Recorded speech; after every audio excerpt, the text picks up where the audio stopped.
ध्यानाभ्यास के लिए कृपया अपने नेत्रों को बंद कर लीजिए। इंद्रिय ज्ञान का निग्रह कीजिए। जितेंद्रिय बनिए। अपना मुख अपनी ओर रखिए। आप प्राप्त मूर्त शरीर के बराबर ही अपने अनुभव में आते हैं। सिर से पैरों तक ही यह मैं हूँ ऐसी अनुभूति स्वमेव होती है। इस प्रकार हमको अपना परिचय है। बहिर्मुख रहकर ही हम अपने को बुलाते हैं। मोक्ष अपने अमूर्त शरीर के बराबर है और संसार इसके बाहर लोकालोक बराबर है। मोक्ष आनंद रूप है और संसार इंद्रिय ज्ञान रूप है।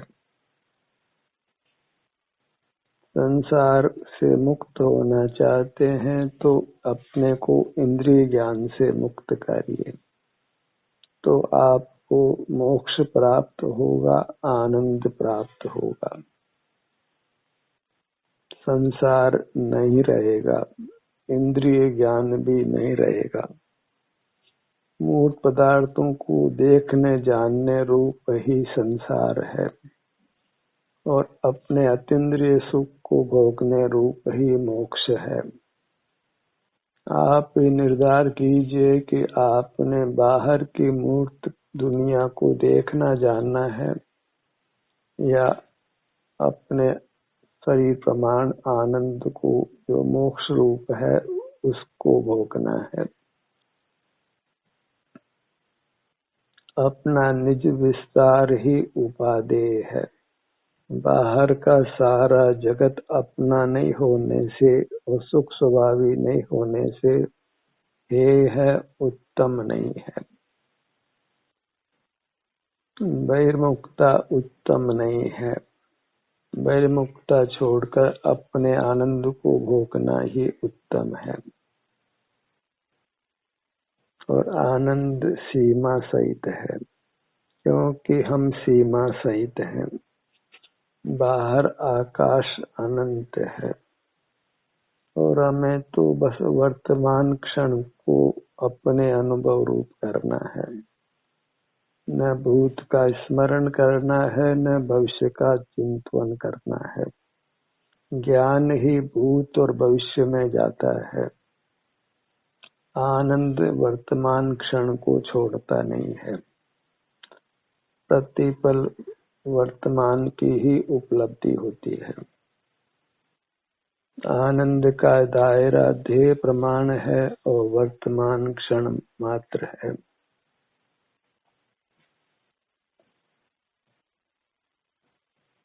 हमें फैलना नहीं है, सिमटना है। तो फिर कर्मों की मार नहीं है। इंद्रिय द्वारों के माध्यम से ही कर्म प्रविष्ट होता है, दुख प्रविष्ट होता है। इंद्रिय द्वारों को बंद रखिए। इंद्रिय द्वार को खुले रखने का नाम ही इंद्रिय ज्ञान है और ज्ञान इंद्रिय ज्ञान रूप ही उपलब्ध होता है। इसलिए समग्र ज्ञान को ही बंद रखना है। ज्ञान के माध्यम से ही कर्म आता है। हम संसार में रुलते हैं।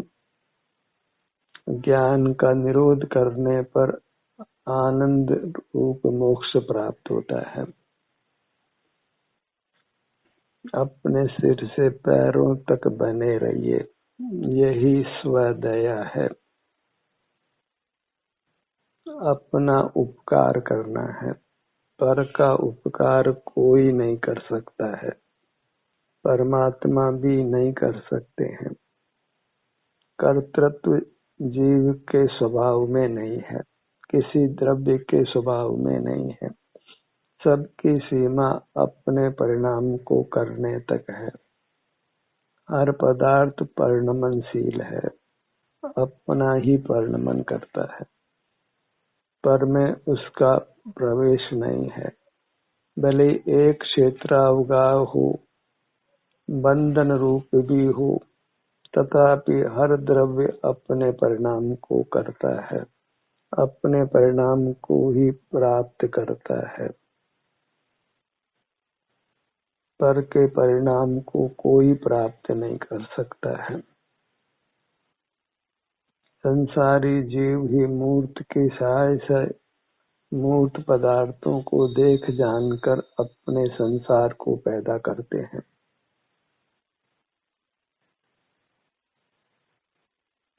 मूर्त पदार्थों में ही मूर्त पदार्थ झलकते हैं। उन्हीं मूर्त पदार्थों के संबंध पाकर हमारे ज्ञान में मूर्त पदार्थ झलकते हैं, और जब मूर्त का संबंध मिट जाता है तो हमारे में मूर्त पदार्थ झलकते नहीं हैं। ये झलकना ही जड़ता रूप है। इस झलकन को बंद करें तो आनंद का उद्भव होता है।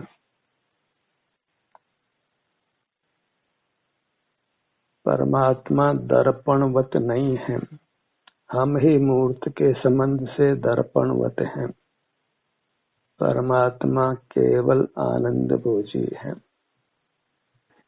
इतना ही परमात्मा का संक्षिप्त स्वरूप है। संसारी जीव ही बहुरूपिया होते हैं, परमात्मा बहुरूपिया नहीं है, एक रूप ही है। संसारी जीवों में ही नाना शक्तियां उपलब्ध होती हैं। पक्षी उड़ लेते हैं, पानी के जंतु तैर लेते हैं, कितने जीव तेज गति से दौड़ लेते हैं, कितना ही स्मरण ज्ञान संसारी जीव कर लेते हैं। ये सब मूर्त कर्म के संबंध से है। नाना रूप संसारी जीव बनाते हैं। परमात्मा तो अनंत काल एक रूप ही रहते हैं। परमात्मा में विचित्रता नहीं देखना है। विचित्रता संसारी जीवों में ही पाई जाती है। उद्गल चूंकि अनेक प्रकार का है, तो उसके निमित्त से संसारी जीव भी अनेक प्रकार के होते हैं, अनंत प्रकार के होते हैं। शुद्ध पदार्थ एक प्रकार का ही होता है। परमात्मा एक सुख रूप होते हैं, और हमें सुखी होना है तो परमात्मा होना है, और अंतरंग में हम परमात्मा ही हैं। बस अंतरंग से जुड़े रहना इतनी ही आवश्यकता है, और ये कोई दुष्कर कार्य भी नहीं है। बस अपना ही रूप सुख है, इतना निर्धार करना है, क्योंकि अपने में ही सुख दुख का परिणाम होता है। तो सुख की वांछा है तो अपने विस्तार से ही जुड़कर रहना है, जो प्राप्त मूर्त सही प्रमाण है। तो मूर्त सही प्रमाण अपने अमूर्त शरीर से जुड़कर रहना है, जो स्वानुभव गोचर है, संवेदन गोचर है। तो अपने विस्तार का ही संवेदन करते रहना है, शरीर में रहना है, शरीर के बाहर नहीं रहना है। शरीर के बाहर तो संसार के दुखों की आग लग रही है, भीषण ज्वाला धधक रही है। हमें उससे अपने को बचाना है। उसका इतना ही उपाय है कि हम अपने सही प्रमाण रहें। यही ध्रुव कीली है, जहाँ आकर हम कर्मों के पाठ में पिसते नहीं हैं। तो अपनी ध्रुव कीली से जुड़कर रहिए, सिर से पैरों तक ही रहिए, दुखी नहीं रहना है।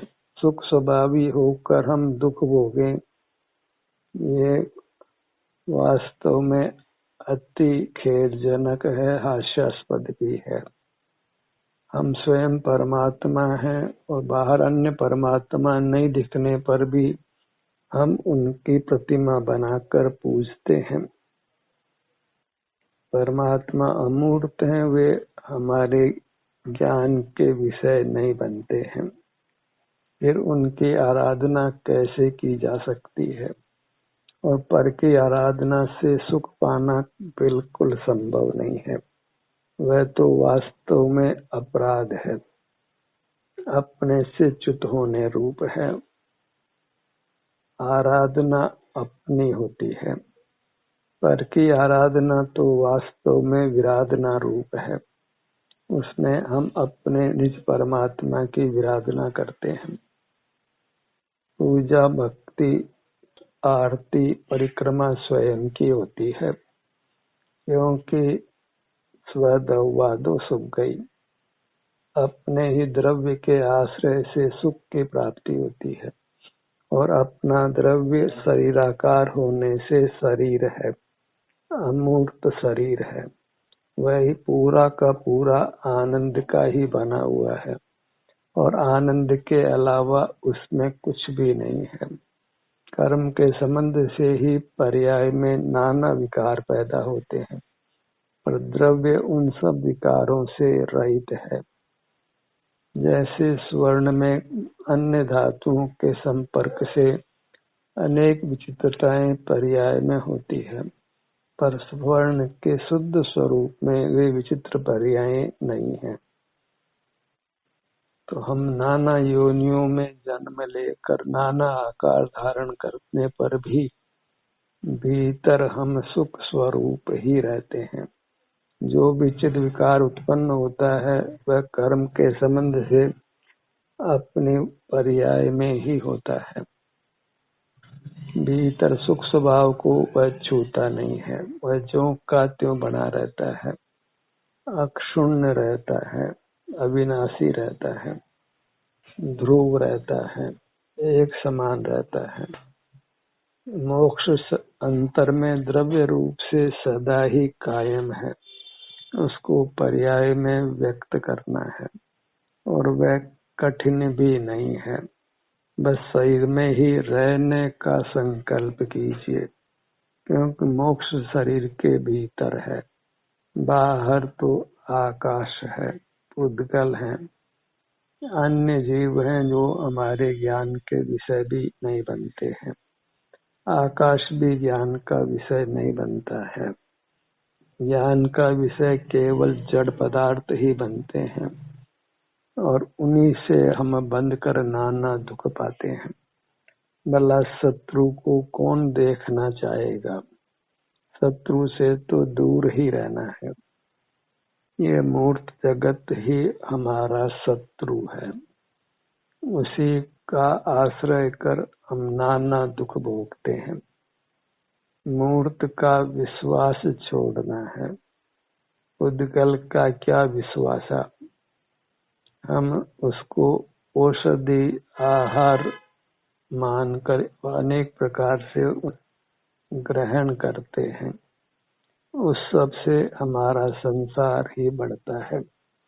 इसीलिए योगी जन धन को धूल जानते हैं, अहित कर ही जानकर छोड़ देते हैं, उनकी ओर मुख भी नहीं करते हैं, नेत्रों को बंद ही रखते हैं। कहीं नजर इन मूर्त पदार्थों पर नहीं पड़े, इतना वे सावधान रहते हैं। अतीन्द्रिय रहते हैं, जिनेंद्र होकर रहते हैं। इसीलिए उनको जिनवर संज्ञा है, जिनवर शब्द संज्ञा है। तो हमको यदि जिनेंद्र होना है तो इंद्रियों को नहीं खोलना है, मूर्त पदार्थों की ओर मुख नहीं करना है, उनको देखना जानना नहीं है। देखा जाना और संसार खड़ा हुआ, नाना प्रकार का दुख खड़ा हुआ। वीतराग रहना संभव नहीं है, निर्बंध रहना संभव नहीं है। जानना देखना मूर्त का ही होता है, उससे संसार होता है। जिससे संसार होता है वह हमारा स्वभाव कैसे हो सकता है? वह हमारा चिद विकार है। आनंद ही हमारा स्वभाव है, वही निर्विकार है, वही अबंध रूप है। आनंद का किसी से अनुबंध नहीं है। ज्ञान का ही लोक का लोक से अनुबंध होता है। आकाश की तो कल्पना मात्र ही होती है। ज्ञान तो स्थूल मूर्त पदार्थ के जानने रूप होता है, वह भी तब जबकि इंद्रियां स्वस्थ हों, समर्थ हों। अन्यथा तो सिवाय दुख भोगने के कुछ भी नहीं है। एक केंद्रीय दशा में प्राय जड़ रूप ही रहता है। ऐसी स्थिति अपने सन्मुख नहीं होने से बनती है। यदि हम बाहर ही जीते रहे तो फिर वनस्पति में ही रहना है, साधारण वनस्पति में रहना है, जहाँ एक वनस्पति में अनंत जीव रहते हैं। जैसे हमारे एक जीव में अनंत पुद्गल रहते हैं, ऐसे ही साधारण वनस्पति में एक जीव में अनंत पुद्गल रहते हैं। इस प्रकार पुद्गल और जीव दोनों की अनंतता है। वनस्पति काय में अनंत जीव हैं और मनुष्य काय में एक जीव में अनंत परमाणु हैं। इस प्रकार जीव पुद्गल की अनंतता है और उस अनंतता से अपने को मुक्त करना है तो एक की आराधना करिए, अपने अमूर्त सही की आराधना करिए, फिर एक रूप होकर रहेंगे, एक आनंद रूप होकर रहेंगे। बहुरूपियापना छूट जाएगा। लोक में भी बहुरूपिया को आदर नहीं मिलता है, लोग उसका तिरस्कार ही करते हैं। अपने मूर्त को लक्ष्य में रखिए, इसी को उपादेय जानकर इसको ग्रहण करना है। इसके अलावा कोई पदार्थ उपादेय नहीं है, इसके अलावा कोई पदार्थ तीर्थ नहीं है। हमारा देव भी नहीं है, गुरु भी नहीं है, शास्त्र भी नहीं है, हितकारी नहीं है। उपादेय अपनो अप्पा वही तच्चम हेयम, ऐसा एक सिद्धांत है। स्वदवा दो सुख गई, पर दवा दो दुख गई। पर में भेद नहीं करना है। अपनी मूर्त हितकर है और अन्य सब पदार्थ हमको हितकर नहीं है। अन्य पदार्थों की ओर मुख ही नहीं करना है, उनको याद ही नहीं करना है, मानो उनका अस्तित्व ही नहीं है। इंद्रिय ज्ञान का निरोध करते ही सारा जगत अनजाना हो जाता है, तो फिर राग द्वेष की परंपरा समाप्त हो जाती है। हम वीतराग होकर परमानंद को भोगते हैं। ये आपसे अपेक्षा की जाती है कि सत्र के दौरान अपनी मूर्त से जुड़कर रहें। उसका लक्ष्य छोड़ना नहीं है।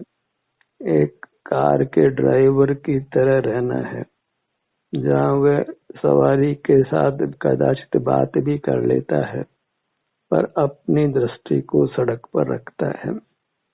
ऐसे कदाचित आप हमारी बात सुन लें पर दृष्टि अपनी मूर्त पर रखना है, अन्यथा दुर्घटना हो जानी है, मार्ग मिलना नहीं है।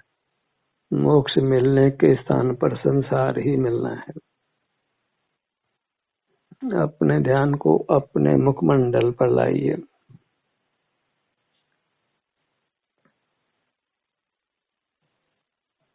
यहाँ लाने से होने वाली शांति को पहचानिए। इस शांति को यदि आप पहचान लेते हैं तो मुक्ति होना निश्चित है, क्योंकि फिर वह शांति ही आपको भीतर बुलाएगी। इस शांति को नहीं पहचानते और ये पाते हैं कि मुखमंडल में तो वेदना हो रही है, आंखें दुख रही है, सिर दुख रहा है, दांत दुख रहे हैं, कानों में वेदना हो रही है।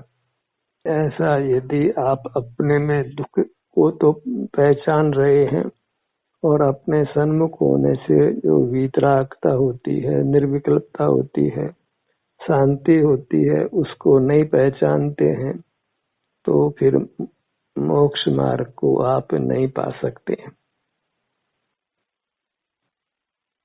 अपने सन्मुख होने पर ये दोनों स्थितियां एक साथ हो सकती हैं। शरीर में वेदना का भी अनुभव हो और पर लक्ष्य नहीं होने से निर्विकल्पता हो, वीतरागता हो।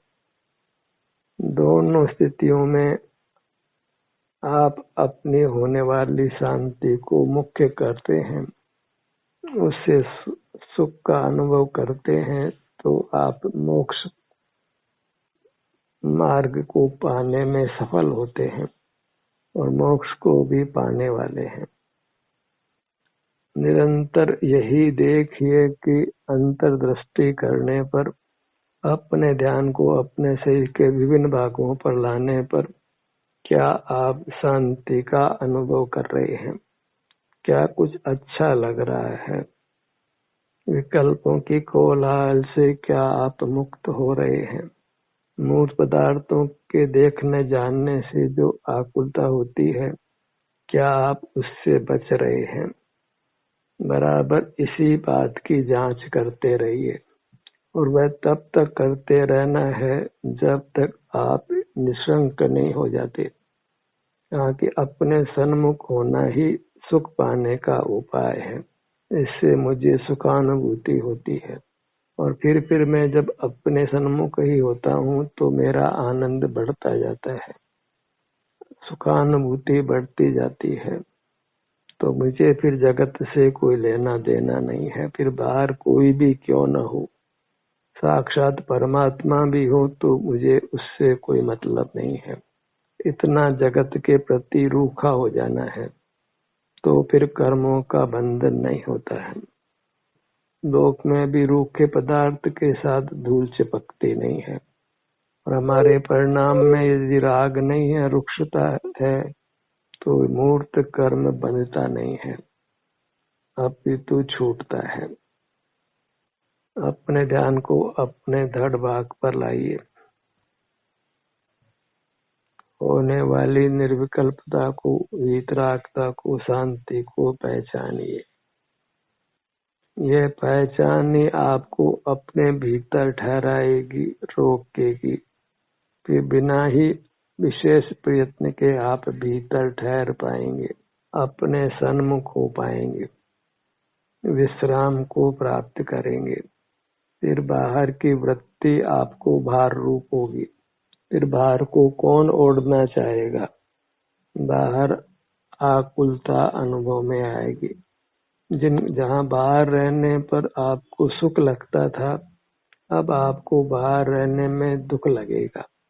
जहाँ भीतर रहने में दुख लगता था, अब आपको सुख लगेगा।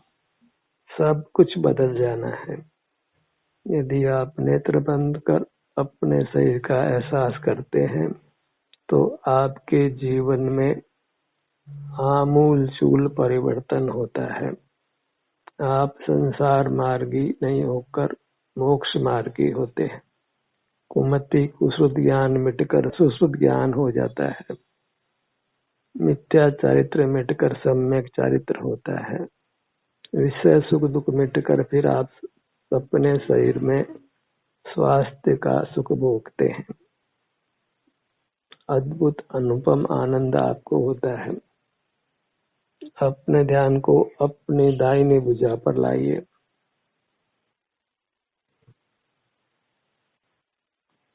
ये मार्ग है या नहीं मार्ग है, ये दूसरे से नहीं पूछना है।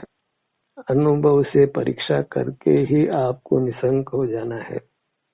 जहाँ दूसरे से पूछा तो समझ लो नैया डूबने वाली है, क्योंकि ये सारा जग धोखे की टाटी। लोक में मोक्ष मार्गी का मिलना लगभग दुर्लभ है, असंभव जैसा ही है। आपको अकेले ही चलना है, पर से आशा नहीं करना है। अनुभव से ही परीक्षा कर लेना है, किसी और से परीक्षा नहीं कराना है। जगत तो धोखे की टाटी है। जगत के पास जाके आपने धोखा ही खाना है। सारा जगत ठगों की टोली है। आपकी मूर्त ही परमात्मा की मूर्त है, आनंद मूर्ति है।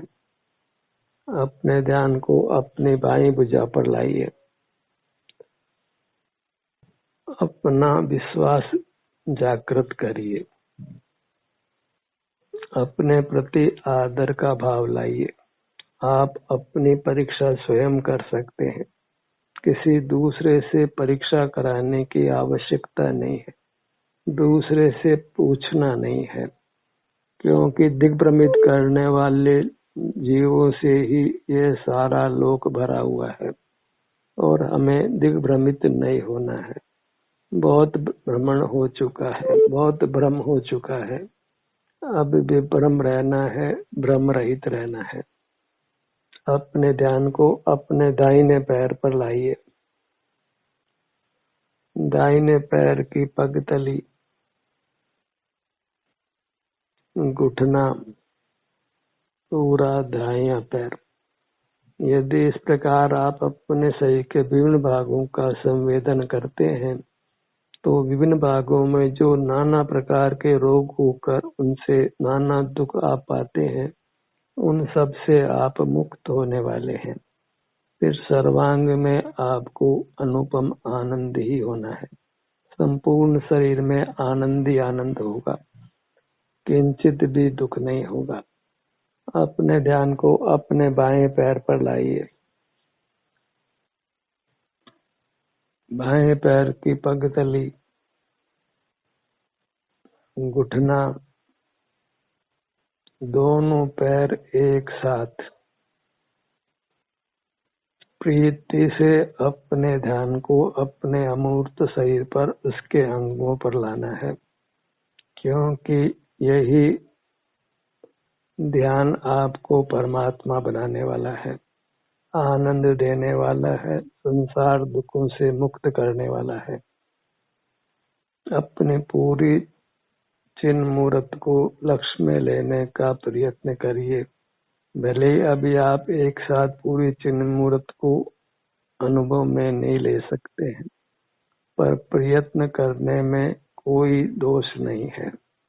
ऐसा प्रयत्न करते करते ही अल्पकाल में आप पूरी मूर्त को एक साथ अनुभव में ले पाएंगे। स्वतः ही आपको पूरी मूर्त का अनुभव होगा और वह अनुभव अनंत काल बना रहेगा। वही मोक्ष का स्वरूप है। पूरी चिन्ह मूर्त प्रभु की मूर्त, सिर से पैरों तक यही परमात्मा का स्वरूप है। जो मंदिर में मूर्त प्रतिमा देखते हैं वह तो खरे कर अचेतन का रूप है, क्योंकि जो इंद्रिय गोचर है वह परमात्मा बिल्कुल नहीं है। परमात्मा स्वसंवेदन गोचर है, स्वयं के ही अनुभव में आता है। दूसरे परमात्मा को हम देख जान नहीं सकते हैं, अनुभव नहीं कर सकते, तो वृथा की चेष्टा क्यों करना है। अपनी मूर्त का संवेदन करके ही ऐसा मानिए कि मैंने परमात्मा दर्शन किया है, परमात्मा का साक्षात्कार किया है, परमात्मा के सुख को भोगा है, और इसी विधि से हमको शीघ्र ही परमात्मा हो जाना है। ध्यान का सत्र यहीं समाप्त होता है।